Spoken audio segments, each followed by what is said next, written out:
শুরু করছি বাংলা বলছে। যখন বাংলা বলছে শুরু করছি, ঠিক সেই সময় জুনিয়র ডাক্তাররা তারা লালবাজারের সামনে অবস্থান বিক্ষোভ চালিয়ে যাচ্ছেন। তাদের দাবি তারা 36 ঘন্টা ডিউটি করতে অভ্যস্ত, তাই তারা লাগাতার এখানে অবস্থান চালিয়ে যাবেন যতক্ষণ পর্যন্ত না কলকাতা পুলিশের নগরপাল বিনীত গোয়েল তিনি ইস্তফা দিচ্ছেন।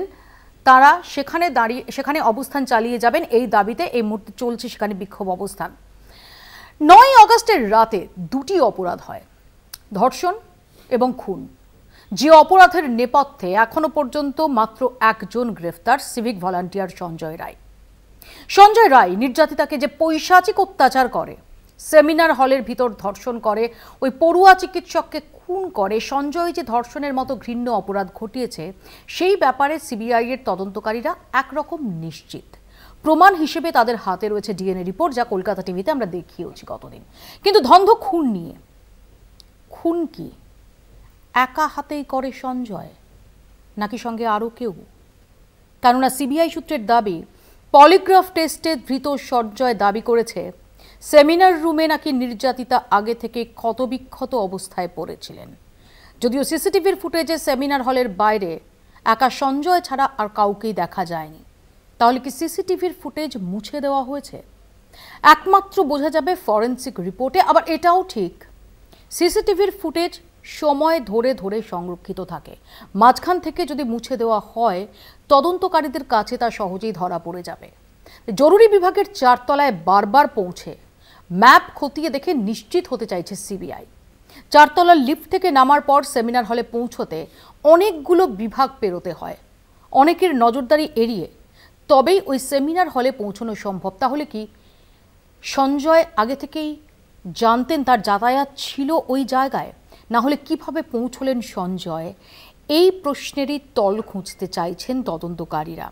এই সম্পর্কে বিস্তারিত তথ্য আপনাদের কাছে তুলে ধরবো। আমাদের সঙ্গে যারা উপস্থিত রয়েছেন তাদের সঙ্গে পরিচয় করিয়ে দিই। তৃণমূল কংগ্রেসের পক্ষ থেকে রিজু দত্ত, বিজেপির পক্ষ থেকে ডক্টর অর্চনা মজুমদার, কংগ্রেসের পক্ষ থেকে আশুতোষ চ্যাটার্জি, সিপিআইএম এর পক্ষ থেকে সায়ন ব্যানার্জি এবং রয়েছেন বিশিষ্ট চিকিৎসক ডক্টর কুণাল সরকার। আমি শুরুতে একবার চলে যাব, আমাদের প্রতিনিধি রিয়া মাঝি আমাদের সঙ্গে রয়েছেন। রিয়া, এই যে গত 2 সপ্তাহেরও বেশি সময় ধরে আমরা দেখতে পাচ্ছি যে সিবিআই এর তদন্তকারীরা প্রায় রোজই তারা প্লেস অফ অকারেন্সে যাচ্ছেন। তারা ওই বিল্ডিংয়ের যে সেমিনার হল যে বিল্ডিংয়ে সেখানে যাচ্ছেন প্রায় প্রতিদিনই। ঠিক কী প্রশ্নের উত্তর তারা খুঁজছেন?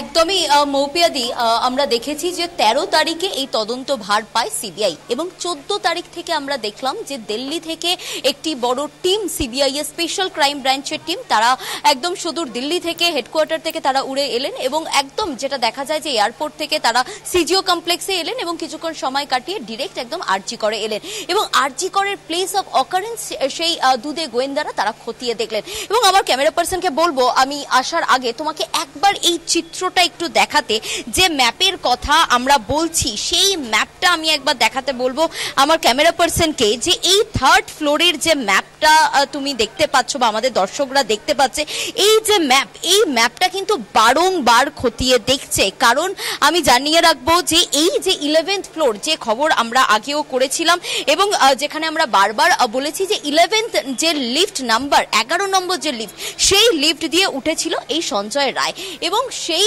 লিফট দিয়ে উঠেই প্রথমে 4th ফ্লোরে যায়, তারপর সেখান থেকে সিঁড়ি দিয়ে নেমে আসে, তারপরে 3rd ফ্লোরে আসে এবং এই যে 3rd ফ্লোরে আসে, সেই 3rd ফ্লোরে আসার পরে যেটা দেখা যাচ্ছে যে লিফট বা সিঁড়ি থেকে সে যখন নামবে তারপরে একাধিক ডিপার্টমেন্ট রয়েছে এবং সব থেকে প্রথম কথা, 2টো কলাপসিবল গেট রয়েছে, যেই 2টো কলাপসিবল গেটে 2টো আলাদা আলাদা গার্ড থাকে এবং তারপরে লিফট থেকে বেরিয়ে সেমিনার হলে বা সিঁড়ি থেকে নেবে সেমিনার হলে যাওয়ার জন্য কি কি ধাপ পেরোতে হয়েছিল সঞ্জয়কে বা যে কোনো ব্যক্তি সেখানে গেলে কি কি ধাপ পেরোতে হয়। তোমাকে জানিয়ে রাখবো যে 2টো কলাপসিবল গেট, যেখানে 2জন আলাদা আলাদা গার্ড থাকে যাদেরকে ইতিমধ্যেই সাসপেন্ড করা হয়েছে এবং যাদের পলিগ্রাফ টেস্ট করেছে সিবিআই এর তরফ থেকে।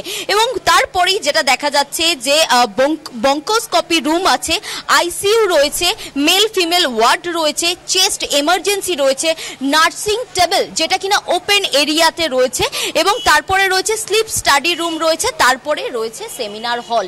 এবং এখানেই প্রশ্ন উঠছে, আমি যে একাধিক লেয়ারের কথা বললাম, এই লেয়ার পেরিয়ে সঞ্জয় রায় সে সেমিনার হল অবধি গেল কি করে?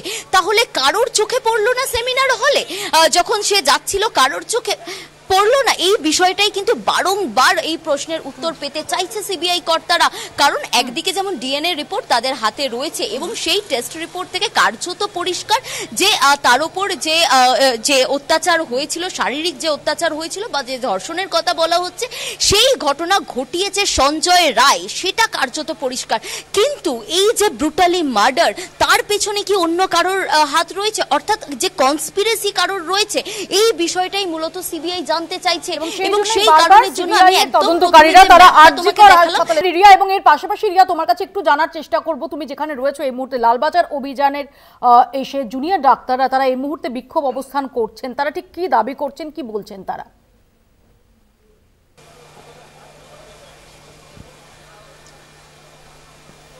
মৌপিয়াদি, এই যারা জুনিয়র ডাক্তাররা এসেছেন তারা যে বিক্ষোভে বসেছে বা যা অবস্থান বিক্ষোভে বসেছে, তাদের মূলত একটাই দাবি যে পুলিশ কমিশনার তাকে আসতে হবে, এই জায়গায় আসতে হবে, এসে যেখানে তারা বিক্ষোভ করছেন এসে নিজের যে পদত্যাগপত্র সেটা দিতে হবে বা রিজাইন করলে সেটা তাদেরকে বলে দিতে হবে।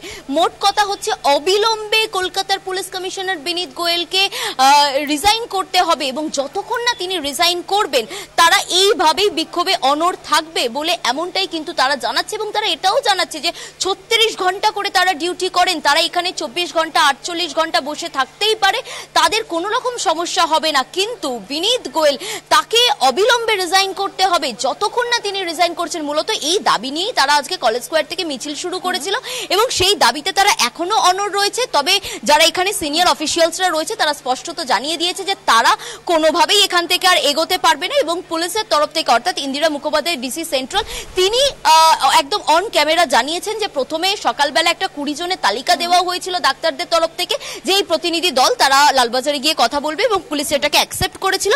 কিন্তু তারপরে হঠাৎ করে তারা দাবি করেন যে তারা যাবে না, পুলিশ কমিশনারকে আসতে হবে, এবং এইটা ঊর্ধ্বতন কর্তৃপক্ষ কি জানায় সেই বিষয়টা কিন্তু এখানে যারা সিনিয়র অফিসিয়ালসরা আছে তারা দেখবেন। তবে তাদের এখন দাবি সরাসরি ছিলেন রিয়া মাঝি, আমাদের সঙ্গে সরাসরি ছিলেন লালবাজার।